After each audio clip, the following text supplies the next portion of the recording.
I would say that the one way that they're consistent is almost nobody ever is held accountable for poor play. Like you'd see Engvall once in a while get bumped down or pulled out. Outside of that, like almost never. And there is one instance going on right now where Michael Bunting has been dropped in the lineup. That's a rare case for me of them saying someone's not playing good enough, but Bunting's had to play kind of not great for a pretty good stretch here. See, for me, again, to draw the comparison to, say, Cooper to Keefe is that, okay, it's still Michael Bunting. Mm-hmm. So find an equivalent to Bunting, like Hagel in Tampa. If you benched Hagel, would it raise eyebrows? No. So I watch Morgan struggling, guys. Morgan Rielly is a star player who is struggling. Mm-hmm. You want to make a statement? Bench him. Yeah. It's interesting. He is like, we don't talk about him a ton in that way. It's like he's just assumed to be the guy who's going to play 24 minutes regardless of his play. You know, you got 9D now. You're right. There's certainly the opportunity to send some sort of message. So let's follow it up with Sheldon Keefe on his comments on the play of Morgan Rielly. Okay. I think I liked his game the other night. He hasn't scored the game-winning goal, but it's his initiative to jump in the rush the way that he did in Calgary that is the difference that ends up helping us win that game, and I thought he had some good moments there. I think he's got more, and he's got more to give. And can play better, like a lot of our guys can. Yeah. He's hesitant, though, right? He's like,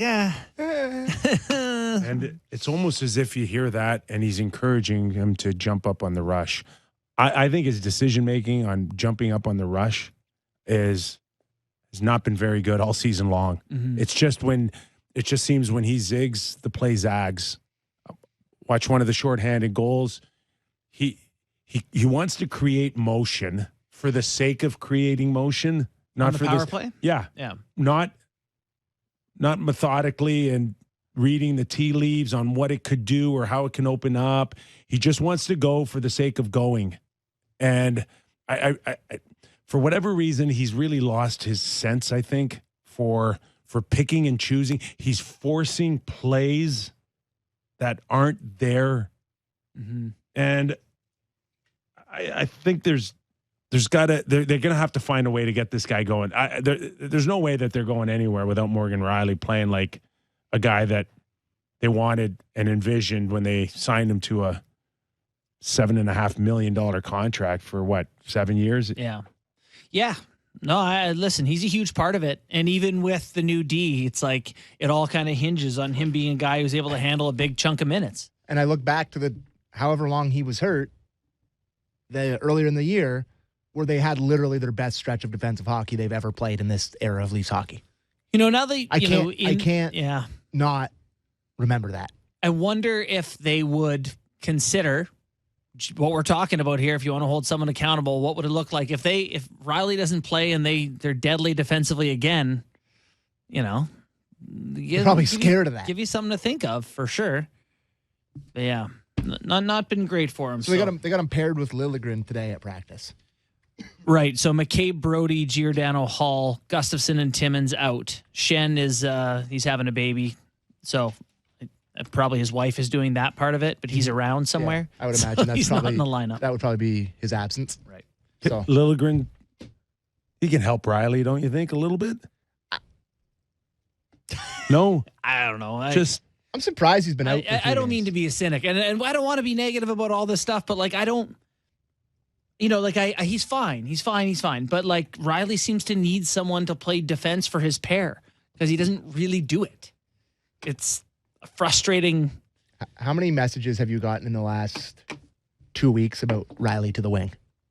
I have been getting that DM and that text and that message. Yeah, stop with that, whoever you are. Enough. It's a classic. We've done this before. Yeah. Caberlet we should play forward. Jake Gardiner should play forward. Every time the Leafs have an offensive defenseman, they say he should play forward. Yeah. It's a very popular take. No disrespect to anyone, but that's like a... Morgan has to just Brent Burns did it. his game so he Great. can look like the Toronto Maple Leaf #1 defenseman. Yes, that's what they Okay, need. go move him up to the wing, and then tell me who the Leafs #1, 2, or 3 defensemen are. Yeah, you make your #1 D man your fourth line winger or whatever. You know, Second line winger And- if you're crazy. Okay. I just, and again, I know you guys like Jake McCabe. To me, I like him, but I just don't know with the struggles of Morgan Rielly if that was a big enough upgrade for that blue line. Mm-hmm.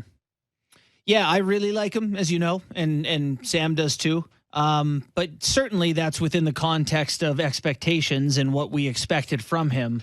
Not that he's suddenly going to be a guy like Ekholm, who is a tentpole part of a franchise or whatever. Nice to have someone who will go fight a giant like Tyler Myers in an instant like that. But more than that, it's jumping up and playing. And my job as a general manager is to find that guy and not give up a first-round pick for him. I mean, Kyper, we kicked around a bajillion names. If you could find that guy, more power to you. But we didn't have one in mind that was available. That What are you talking about? well, outside of spending the after Ryan O'Reilly trade, they're not going to. Well, go ahead. No, you could have. You could have. You could have found a way to go get Chikrin too. He just chose not to. Yeah. The whole idea was to spend less for McCabe and find a way to look after next year because he's got him at $2 million next year and not give up the assets. I think it's a salary cap thing, right? Like the Arizona Coyotes did not seem willing to eat any money or to take contracts back. He makes 4.6. They get McCabe for 2. Like it's a matter of puzzle pieces, I think, more than. Yeah, but you had 2 months to figure out the puzzle pieces. If that was, right? Yeah, if you decide that's your Not like priority it's for sure. The last little while.